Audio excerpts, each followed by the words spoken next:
ઘરના જતા પણ તોય સન્માન કરવા આયા બધી દીકરીઓ માતાજીનું સંજીભાઈનું એટલે એટલો હરખ ભજનમાં જેને હરખ હોય જેને ઉલ્લાસ હોય એ ભજન પરિપક્વ હોય અને પરિપક્વ થાય અને એવું હોવું જોઈએ એવું હોય તો જ ભજન પરિપક્વ થાય ગુરુ નિષ્ઠા પરિપક્વ ન હોય તો ભજન બરાબર થાય નહીં આડું અવળું થઈ જાય જો નિષ્ઠા બરાબર ના હોય તો તમારું એક જ લક્ષ્ય હોય તો બેડની પાર સદગુરુ ઉતારે છે સદગુરુ સિવાય બીજું કોઈ છે નહીં ગુરુ મહારાજ સિવાય બીજું કોઈ છે નહીં મોટા ભોગ હોય તો શું થઈ ગયું મોટા મોટા ડીંગબરો નહીં હોતા ભગવાન પહેરી પહેરીને આવી આ તો દ્રષ્ટાંત મારો એક કર્તવ્ય છે કહેવાની કહેવરાઈ જાય કર્તવ્ય છે ટેવ નહીં કર્તવ્ય છે કહેવાની કહી દઉં મોટા દિગંબરો આવી ભલે ભગવા પહેરે બ્રહ્મચારી ધર્મ ના રાખે નારી તો આખો સંસાર શબ્દ ગુમાવે તો ભક્તિ ના તોલે એના નહીં ગણ્યો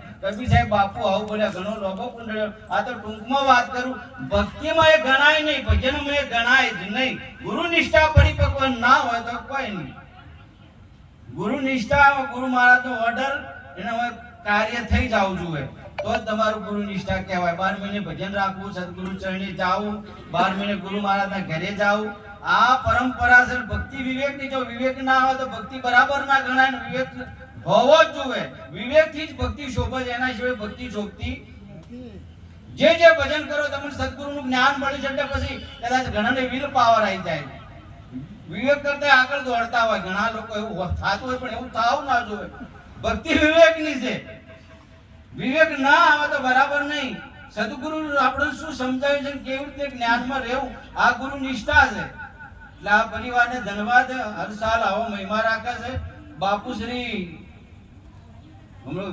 गुरुजी को महिमा कयो न जाए नेते नेते निगम गुण गाय गुरुजी को महिमा कयो न जाए नारद देव ऋषि मन गोविंद को जाके शिव 84 आई आ 84 आई तरत देह मटाड़ी दो गुरु નું જ્ઞાન એવું દેહ હતો કે નતો એ તો પત્તો જ ના ચડ્યો ગુરુ નું જ્ઞાન પડ્યું બાપુએ અમાર ઘણી વખત દેહની તો વાત જ શું કરો આ કુડાડી મેલી ગુરુજી કો મહિમા કયો ન જાય દેહ પછી સહેજ ને અહીંયા વળગી રહ્યા તો બીજું બધું લફરત ચડે વળગવાના શરીર છૂટ્યું એટલે પટીજી જ્ઞાન થયું એટલે તમારું ગુરુ મહારાજના સ્વરૂપ થઈ જાય આપણે બધા જેને જેને જ્ઞાન પાકું થયું છે એને બીજું આવરણ આવે નહીં મોટો ભૂખ હોય ભલે ગુરુ મહારાજ કદાચ બોલી ન શકતા હોય બોલવાનું ઘણા બધા અમારા બાપુ શ્રી ચૈનજીરામ મહારાજના સત્સંગ આવે એટલે એ ગુરુ કૃપા છે એની પોતાની મહેનત છે અમારે રવજીરામ બાપુ બોલે અમારે મિલાચંદ બાપુ બોલે મિલાચંદ બાપુની એક વાત કરું આટલું ચલવી નહીં કે ઉઠી જા હેડ હોયથી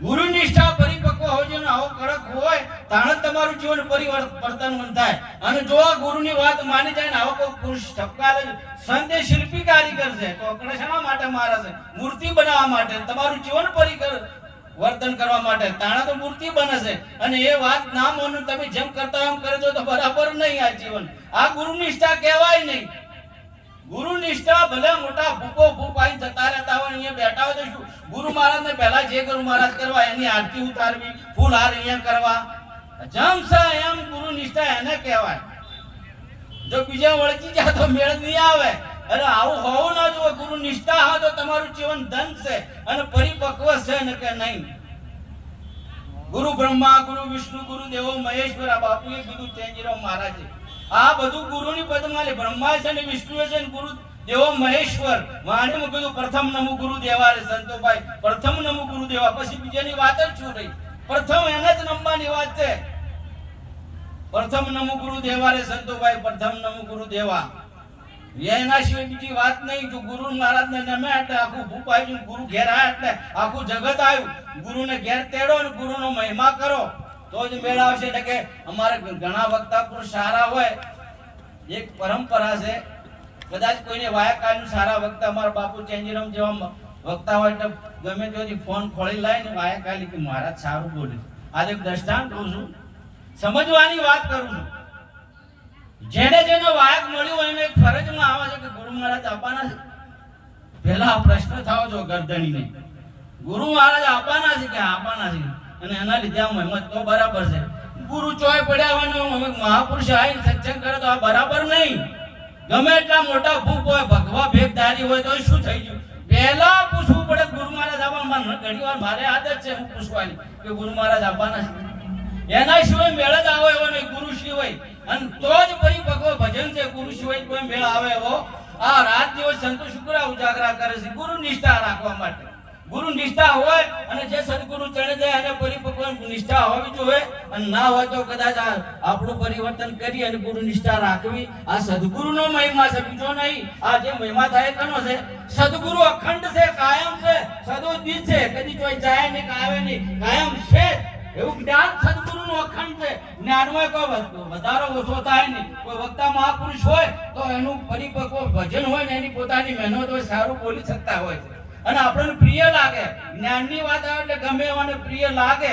અને જ્ઞાન સદગુરુનું છે, સદગુરુ સિવાય કોઈ છે નહીં. એવું સમજી અને ભજન કરવાનું છે.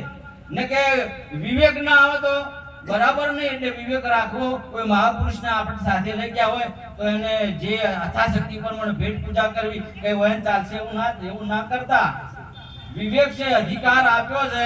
અને આપણા સાથે કોઈ માતાજી કે સંત કે કોઈ આયા હોય તો અમે તમને ભજનનો ઓર્ડર આલે છે કે તો વિવેક કરાવો આપણી ફરજમાં આવે છે. જેને મન બેથી પાકડી આવે તો બરાબર વિચાર કરી અને આ તમારું જીવન પરિવર્તન કરજો. ને અમાર જશુરામ બાપુ બેઠા આમાં હા તેમ જ વાત જ આવી છે. જશુરામ બાપુ બેઠા અમારા આમો અમને ઘણા સેવકો છે. માઇક એક ભઈલા હતા ઉદ્ઘાટન કરવા અમને 2 જણાને બોલાયા કે ગુરુ મહારાજના હાથે ઉદ્ઘાટન કરાવવા. બાપુ બેઠા જો પુરાવા આલું કે આ ગુરુ મહારાજના હાથે લાવો, બધું પૂજન અહીંયા કરો, પેટ પૂજા અહીંયા કરો. ગાડીનું ભાડું અહીંયા પાણ હતું તોય બાપુએ આલી રૂપિયા ઉપદ્ર મહારાજને આલો. આ જો અહીંથી પ્રેરણા લેવા જેવું છે મહાપુરુષ જોડેથી. આવો ભાવ હોય તો તમારું જીવન પરિવર્તન છે. ગુરુ નિષ્ઠા રાખી અને ભજન કરજો. ન કે બરાબર છે નહીં.